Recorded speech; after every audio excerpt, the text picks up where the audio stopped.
ప్రపంచ వేదికపై ప్రధాని నరేంద్ర మోదీ ప్రజాదరణ కొనసాగుతోంది. తాజాగా ప్రపంచంలో అత్యంత విశ్వసనీయ నేతగా నిలిచారు. మార్నింగ్ కన్సల్ట్ సంస్థ నిర్వహించిన గ్లోబల్ లీడర్ సర్వేలో 75% మంది మద్దతుతో అత్యంత విశ్వసనీయత కలిగిన నేతగా ప్రధాని మోదీ అగ్రస్థానంలో నిలిచారు. ఎన్నో యుద్ధాలు ఆపానంటూ గొప్పలు చెప్పుకునే అమెరికా అధ్యక్షుడు డొనాల్డ్ ట్రంప్ 44%తో 8వ స్థానానికి పరిమితమయ్యారు.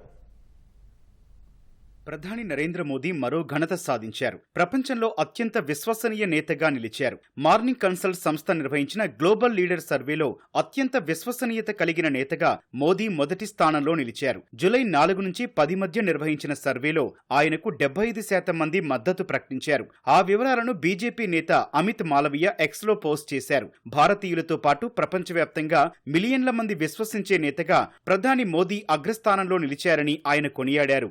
భారత సురక్షితమైన నాయకుడి చేతుల్లో ఉందని మాలవీయ అన్నారు. 59%తో దక్షిణ కొరియా అధ్యక్షుడు లీ జే మ్యూంగ్ రెండో స్థానంలో నిలవగా, 57%తో అర్జెంటీనా అధ్యక్షుడు జేవియర్ మిలీ, 56%తో కెనడా ప్రధాని మార్క్ కార్నీ వరుసగా 3-4 స్థానాలు దక్కించుకున్నారు.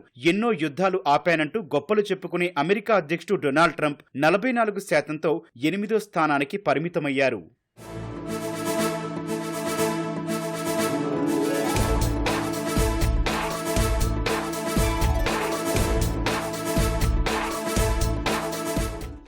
గ్లోబల్ లీడర్ సర్వే అంతర్జాతీయ వేదికపై మోదీకి కొనసాగుతోన్న ప్రజాదరణను చాటి చెప్పింది. ప్రపంచవ్యాప్తంగా ప్రజాదరణ కలిగిన నేతగాను ప్రధాని మోదీ పలుమార్లు తొలి స్థానంలో నిలిచారు. 2021 సెప్టెంబర్లో మార్నింగ్ కన్సల్ట్ నిర్వహించిన సర్వేలో ప్రధానికి 70% మద్దతు లభించింది. 2022 ప్రారంభంలో 71%తో అత్యంత ప్రజాదరణ పొందిన నేతగా ప్రపంచంలోనే మొదటి స్థానంలో నిలిచారు. ఆ తర్వాత ఏప్రిల్, సెప్టెంబర్, డిసెంబర్లో నిర్వహించిన సర్వేలో 76% మద్దతు లభించింది. 2024 ఫిబ్రవరిలో 78%తో మరోసారి ప్రధాని అగ్రస్థానానికి చేరుకున్నారు.